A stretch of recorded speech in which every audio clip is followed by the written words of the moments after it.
Okay, सुशील केडिया जुड़ गए हैं हमारे साथ, केडियानोमिक्स के फाउंडर, और जानते हैं कि इस समय कहाँ पर तगड़ा एक्शन उनको दिखाई देगा। Sushil ji, good morning. सबसे पहले तो एज यूजुअल हम रॉकेट कॉल से शुरुआत करेंगे क्योंकि वो अब आदत बन गई है हमारी। तो बताइए इस समय की आपकी रॉकेट कॉल। देखिए, रॉकेट्स को भी बीच बीच में विश्राम की जरूरत पड़ती है। मार्केट वाइड एक करेक्शन लगता शुरू हो गया है, तो नए रॉकेट्स की संख्या को अभी हमने जानबूझकर सीमित रखा है। आज मैं सिर्फ एक ईआईडी पैरी को ऐड करूंगा। पिछले 2 दिनों में हमारे सब्सक्राइबर्स ने, क्लाइंट्स ने ईआईडी पैरी लिया है। चार्ट पर एक बड़ा ब्रेकआउट आया है। मुझे यहाँ से भी, आप 6 महीने 8 महीने का व्यू लेकर बैठेंगे तो यहाँ से भी 60-70% ईआईडी पैरी में भाव बढ़ने में कोई भी प्रकार का संशय नहीं लगता है।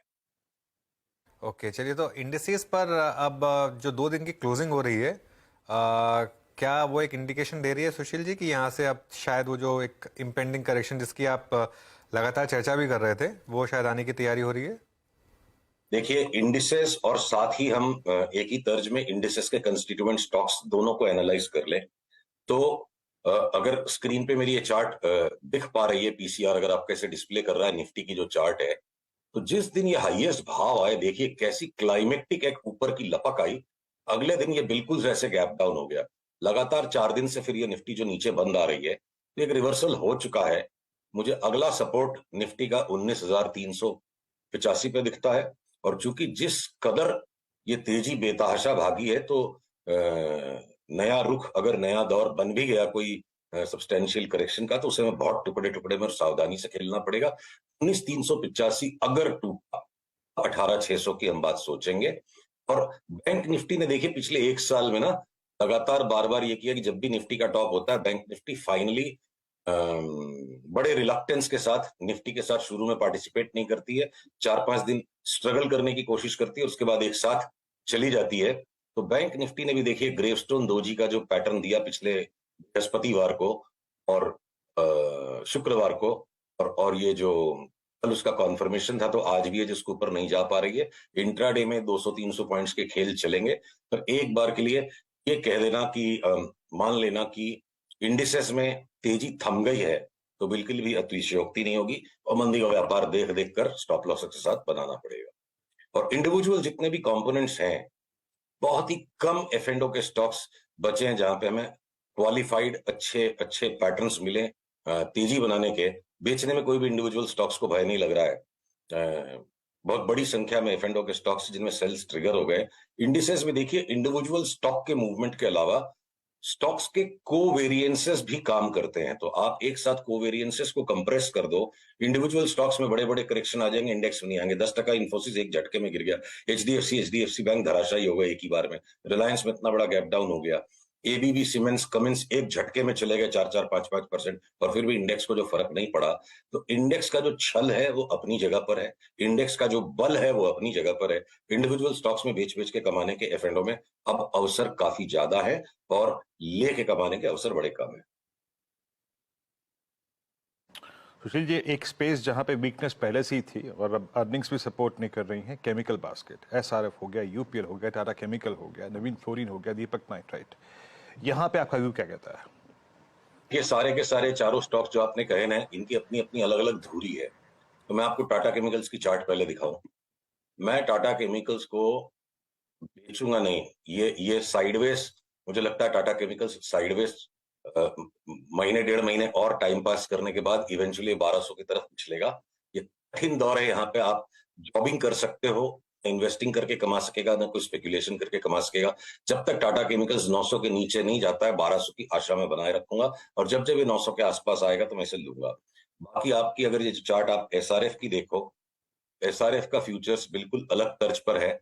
ये किसी भी टाइम यहाँ से एक बॉटमिंग आउट वापस रिवर्सल ट्रेड दे सकता है। ऑलरेडी जितना टूट गया है, तो मैं इसको यहाँ से भी बेचने की हिमाकत नहीं करूंगा। जो जिसका ऑलरेडी ये शॉर्ट बन गया, तो वो यहाँ पे आप 2074 का स्टॉप लॉस रखिए। एक संभवतः यहाँ से रिवर्सल बन के वापस 2600 आ जाए। और आपने कौन से नाम कहे थे केमिकल्स में? नवीन फ्लोराइन, दीपक नाइट्राइट, यस, नवीन फ्लोरिन, दीपक नाइट्राइट पे भी हम आते हैं। तो देखिए, नवीन फ्लोराइन तो एक डिस्ट्रीब्यूटिव चार्ट था काफी टाइम से, और ये शनै शनै अगर घटता हुआ अगर आ जाए नीचे 3200 के आसपास तक, तो मुझे कोई आश्चर्य नहीं होगा। चूंकि ये फ्यूचर्स में है, तो लोग लालायित हो सकते हैं शॉर्ट करने के लिए। जब तक ये 4090 का घर नहीं तोड़ता है, इसे शॉर्ट वॉट नहीं करना चाहिए, क्योंकि ये नॉइजी स्टॉक है। ये वापस कभी भी आपको फिर से एक रिबाउंड दे सकता है। और दीपक नाइट्राइट की फ्यूचर्स एनएससी की चार्ट देखिए, बीएससी की चार्ट्स लिक्विड है, तो दीपक नाइट्राइट्स भी देखिए एक नीचे का झटका अगर आया 1840-50 का, तो हो सकता है वहां से वापस एक ट्रेडिंग बाई बन जाए। ये स्टॉक सारे साइडवेज रेंज में है, कोई बड़े ट्रेंड में नहीं है। 200-300 मतलब 15% ऊपर नीचे की रेंज में सारे चल रहे हैं। तो बड़ा ट्रेंड कमाने के लिए कोई उनको बड़ा शॉर्ट करके 30-35% कमाई हो जाए या 30-35% कमा लेंगे, दोनों ही बातें सारे के सारे केमिकल्स के स्टॉक्स में नहीं लगती। ओके अच्छा, केमिकल्स पे आपने अपना व्यू एक्सप्रेस किया यहाँ पे सुशील जी। अब आते हैं आईटीसी पे। कल आपने आईटीसी पे कोई ट्रेड लिया था क्या? और आईटीसी में जो कल कैंडल क्रिएट हुई है उसके बाद आज उसका कंटिन्यूएशन, ये एक इन्वेस्टर के लिए प्लस एक ट्रेडर के लिए क्या मैसेज है आपके मुताबिक? आईटीसी में अब ये जो बड़ा एक ट्रेंड रिवर्सल आ चुका है, ठीक है, आईटीसी ने बहुत छकाया बहुत सताया, ये जो बड़ा ट्रेंड रिवर्सल इसमें आ चुका है, यहाँ पर कोई तेजी कर सकने की तो जगह बची नहीं है। ये सारे के सारे ट्रेंड लाइंस इसकी टूट गई है, ठीक है। एक ही दिन में जब इतना झटके से गिर गया, 500 वाला सीधा 460 तक आ गया है, तो अब आपको रीबाउंड्स के अंदर ही इसको कोशिश करनी पड़ेगी। देखिए डेली चार्ट से अगर मैं जंप कर गया हूं 5 मिनट चार्ट पे, एक्सट्रीमली ओवरसोल्ड है और मोमेंटम डाइवर्जेंट है। ये रीबाउंड अगर दे देता है तो 470 के स्टॉप लॉस से अभी भी इसमें शॉर्ट का ही ट्रेड बनता है। आईटीसी ना 200 से लेके 350 तक तो इसने अच्छा पैसा दिया और उसके बाद इसमें हमें बार बार पैसे लगे। तो मैं जो चीज थोड़ी सी मेरे लिए कठिन साबित हुई है बीते दिनों में, मैं या तो बहुत ही छोटे सौदे करूंगा या साइड से दूर से बैठ के तमाशा देखूंगा। ओके अच्छा, पिछले बार आपने बंधन बैंक की बात की थी। बंधन बैंक स्टेबल रहा है उस दिन से। क्या तैयारी कर रहा है बड़े ब्रेकआउट की? और एफएनओ में कोई और स्टॉक जो आपको पसंद आ रहा हो? ये तो क्या है ना कि अब बाजार का रंग देखिए ऐसा है, कोटक के रिजल्ट खराब नहीं थे, कोटक को दे मारा। बंधन बैंक के रिजल्ट खराब थे। तो ये जो प्री पोजिशनिंग का जो कंसेप्ट आपने बनाया ना अनुज, कभी अगर टेक्निकल एनालिसिस की किताब लिखी मैंने जीवन में, तो मैं उस पर एक चैप्टर आपके इस प्री पोजिशनिंग के कंसेप्ट पे डिवोट जरूर करूंगा। ऑलरेडी इतना घट करके जब पैटर्न तैयार था और यहां ला करके जो उसके खराब रिजल्ट आए, उसके बाद ये जो 98.5 लाख शेयर्स का जो ब्लॉक ट्रेड हो गया उस दिन, इस स्टॉक ने यहां से पक्का ट्रेंड रिवर्सल दे दिया। जब तक समझ लीजिए 212 के नीचे नहीं जाता है, हमें यहां से 100 रुपए की तेजी लगती है इर्रिस्पेक्टिव ऑफ निफ्टी।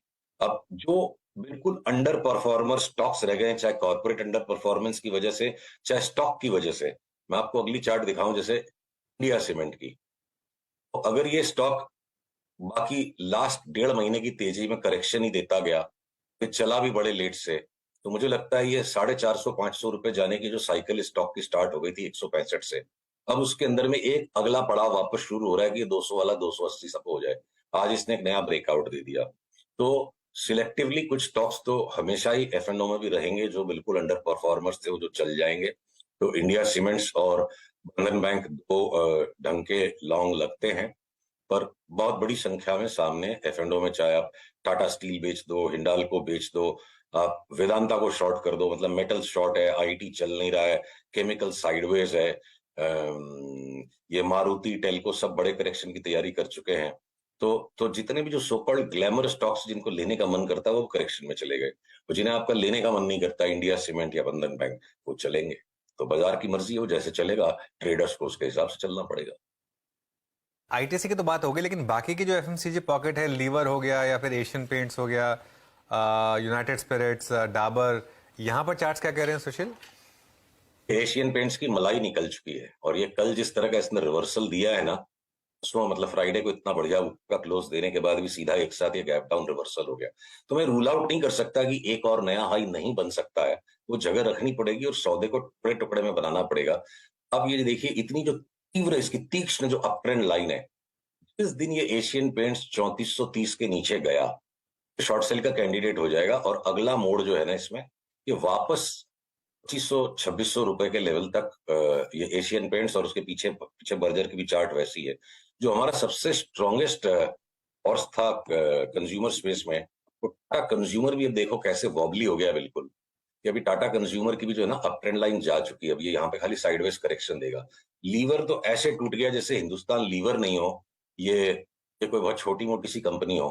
तो इतना स्ट्रॉन्ग क्लोज था इस दिन, आप देखो इतना स्ट्रॉन्ग क्लोज था और एक झटके में इतना बड़ा गैप डाउन और सीधा कोलैप्स हो गया। तो लीवर एट एनी राइजेस, कुछ लोगों को आपको हेड एंड शोल्डर भी नजर आएगा, ये बड़ा पॉपुलर पैटर्न है मासेस के साथ, हालांकि मैं इस पैटर्न में ज्यादा विश्वास नहीं करता हूँ। हेड एंड शोल्डर भी अभी 2670 की तेजी नहीं लगती और लीवर वापस आपका शने शने घटते घटते अगर ये वापस 2400 आ जाए तो मुझे आश्चर्य नहीं होगा। तो एफएमसीजी भी अब डिस्ट्रीब्यूट हो चुका है। ऑयल एंड गैस के तो सारे स्टॉक्स करेक्शन में हैं। जो ऑयल मार्केटिंग कंपनीज है वो अगर लुढ़क जाएगी, बात में बात हो जाए, जो एमआरपीएल, चेन्नई पेट्रो हमारे मेगा बाइस थे जिनमें दोनों में 150% की रिटर्न आ गई। अब रशियन पेमेंट्स की इशू, खराब क्वार्टरली रिजल्ट्स और चार्ट दोनों की टूट चुकी है, तो पूरा मुनाफा खा के वहां से निकल जाना चाहिए। कोई शॉर्ट भी करे तो खराब ट्रेड नहीं है। तो बहुत कम ही स्टॉक्स बचे हैं, मतलब इसको Okay. बोलने अगले अगले 1000 पॉइंट की निफ्टी को डाउन साइड अगर आ जाती है तो उसको खेलने के लिए आप ये पूछो ना कि क्या बेचा जाए, तो मैं बोलूंगा कि 2-4 ही स्टॉक्स उनको छोड़ के जो जी मैं बेच लो। चलिए अभी अभी वो नहीं पूछता हूँ मैं, एक बार कंफर्मेशन आ जाएगी तब पूछूंगा। अभी तो मेरा थोड़ा सा झुकाव, आपने ऑलरेडी बता दिया सारे के सारे कौन कौन से बेचने हैं, तो कुछ बचा नहीं है। एक और मुझे आपसे सवाल पूछना था, ये दो मीडिया स्टॉक्स में काफ़ी मोमेंटम है, दोनों के दोनों एफ&ओ स्टॉक्स, जी एंटरटेनमेंट और सन टीवी, दोनों को आपने ट्रैक किया है, खासतौर से जी को। यहाँ पर सुशील अब क्या व्यू होगा? ये जी में तो हमारा बहुत बड़ा मेगा भाई है और ये सन टीवी की चार्ट पे मैं आपको दिखाता हूँ। सन टीवी एक अंतिम धोखा दे सकती है। ये देखिए सन टीवी की चार्ट को, ये जो है ना, जी के जैसे 5 वेव पैटर्न नहीं कि जिसमें बहुत बड़ी कोई रीवैल्यूएशन हो जाए, स्टॉक की री रेटिंग हो जाए या कोई बहुत बड़ा कोई वैल्यूएशन चेंज हो जाए। ये ट्रेडिंग स्पर्ट था। मुझे लगता है कि सन टीवी अगर वापस 415-20 आएगा तो वहां जरूर लेना है। शॉर्ट सेलिंग करने के लिए सन टीवी 1-2 दिन और रुकना पड़ेगा, इस सिग्नल को कंफर्म होने दीजिए। बट बिल्कुल टॉपी फॉर्मेशंस बन रहे हैं यहाँ पे, कोई सन टीवी जोर से बढ़ जाए तो सन टीवी के वेटेज के कारण आप अगर मीडिया एंटरटेनमेंट इंडेक्स को देखोगे तो उसमें भी जो एक बार 30% तक के करेक्शन की जगह दिखती है। तो अब आते हैं अगर जी पे, जी में भी एक बार करेक्शन आएगा यहां से ऐसा लग रहा है, पर वो मेरे लिए सिर्फ एक करेक्शन होगा। देखिए जी इतना रोबस्ट 5 वेव पैटर्न दे चुका है। अगर किसी कारण, मैं एक्सपेक्ट नहीं कर रहा और इसलिए मैं इसको शॉर्ट भी नहीं करूंगा, अगर ये किसी कारण से जी वापस 195-200 आ गया तो मुझे लगता है लूट का भाव होगा, उसको दबोच लेना चाहिए। और हो सकता है आया ही नहीं, अगर ये आज के हाई के ऊपर वापस निकल गया अगर जी, तो हो सकता है जी बढ़ता रह जाए और जी में करेक्शन नहीं आए।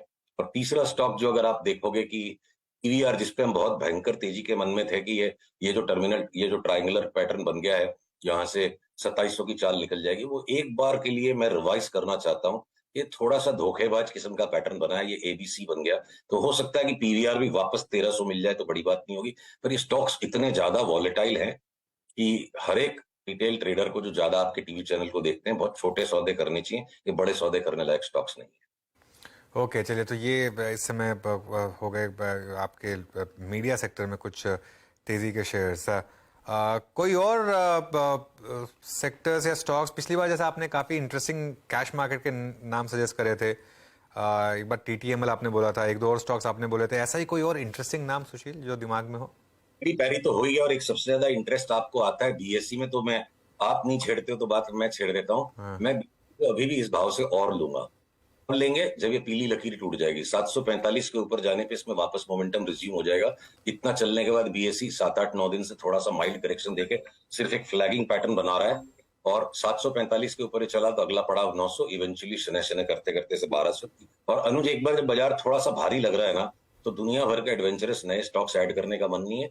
नई बाई में हम सिर्फ अब ईआईडी पैरी ही बोलना चाहेंगे, उसी पे फोकस करेंगे। अच्छा, इंश्योरेंस और एएमसी के स्टॉक्स जिसमें हमने पिछले 3 महीने बेतहाशा तेजी करी, वो सबका मुनाफा भी खा लिया और एक एक करके सारे के सारे लाइन से शॉर्ट सेलिंग के लिए बेस्ट कैंडिडेट्स हैं। ये सीधी लकीर में ऊपर आए और मुझे लगता है अगर ये मार्केट वाइड करेक्शन आ गया तो सीधी लकीर में बहुत ज्यादा जोर से गिर जाएंगे। Short cell AMC stocks and insurance stocks, one by one all of them. Okay, चलिए सुशील जी, बहुत बहुत शुक्रिया आज हमारे साथ जुड़ने के लिए और ये सारे स्टॉक्स और सेक्टर्स सब पर बात करने के लिए। एज यूजुअल अगले ट्यूसडे को फिर मुलाकात होगी। बता दें कि मनी कंट्रोल पर दिए गए विचार एक्सपर्ट्स के अपने निजी विचार होते हैं। वेबसाइट या मैनेजमेंट इसके लिए उत्तरदायी नहीं है। यूजर्स को मनी कंट्रोल की सलाह है कि कोई